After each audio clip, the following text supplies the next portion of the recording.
Hi, welcome to valuationpodcast.com, a podcast and video series about all things related to business and valuation. My name is Melissa Gragg, and I provide online divorce mediation and valuation services in St. Louis, Missouri. Today, we will discuss business valuations and changes in the IRS for 2022 with a former IRS auditor, Mike Gregory. Mike Gregory is the founder and owner of Mike Gregory Consulting, LLC. He brings 28 years of experience with the IRS in a variety of capacities. During his last 11 years with the IRS, he was an IRS territory manager with responsibilities for up to 23 states, with an emphasis in business valuation and specialist issues nationally.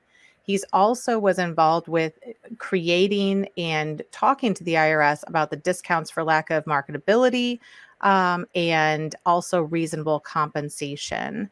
The other book that he has written is called The Collaboration Effect, which basically brings together neuroscience and kind of negotiation techniques in order for you to work with the IRS if you needed to in some capacity. I think that this is so like how a business valuation person looks at it may be a little bit different when we have estate planning attorneys or estate tax attorneys.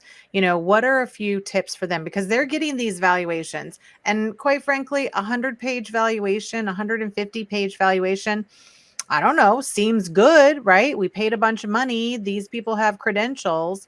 But what are some tips for attorneys that they should be looking at maybe in order to avoid an IRS audit of the business valuation? So I'm actually saying to them, one of the things you need to build into your cost structure is have a third party go over this again. So either the business valuer has in their estimating process, they left in $2,000 or $3,000 for somebody to critique this for IRS purposes, or for that attorney, you hire somebody to come in and take a look at your appraisers. But you want to do that on a preliminary appraisal. You don't want to wait till the final appraisal comes in. Right. So you don't want to be working with drafts. The courts have said certain things relative to drafts, so you don't want drafts. But a preliminary report and sharing that with your client is perfectly fine. If your client has then some questions and they want things to be elaborated on, that's the time. And my encouragement to an estate and gift tax attorney is to have somebody do that.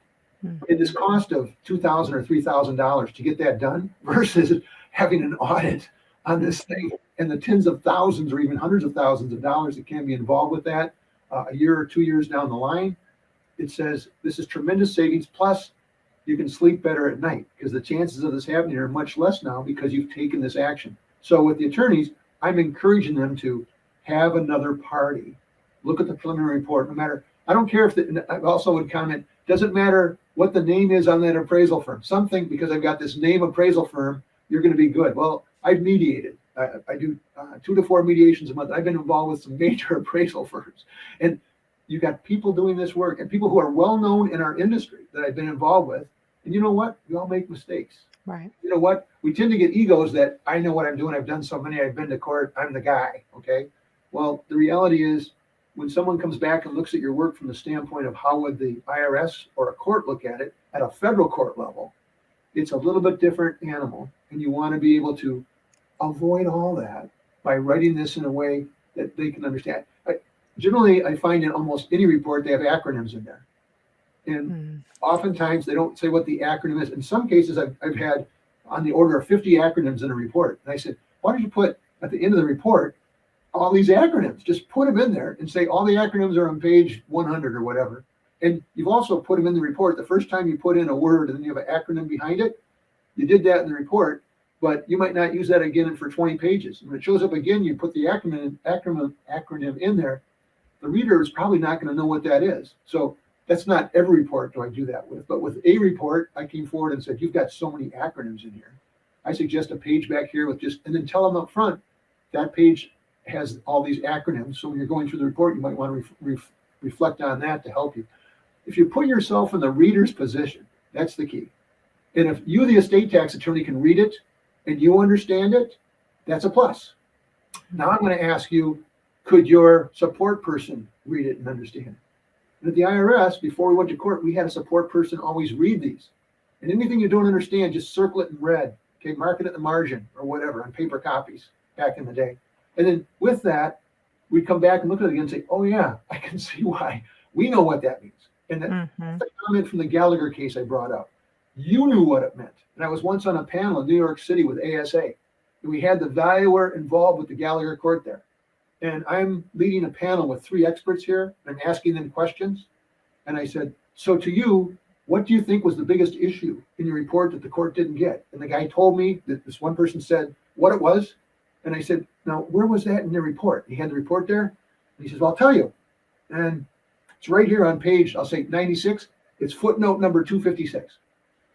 It's footnote number 256. I'm making up the numbers, but it was huge. And I was like, so the most important part that you want to bring home to the court is in a footnote, and it's over 200 footnotes in your report. It's a very important footnote, but that's what you want to bring out as a major point. Just stop and think about that for a second. I didn't say a word about it. I just let that kind of drop, like letting the shoe drop. I think everybody in that room went like, really? The most important part was back here on footnote 256. So if I was reading that, I might say, I think this is really important. You might want to put it here. You might even want to put a block on it. This is the important thing right here.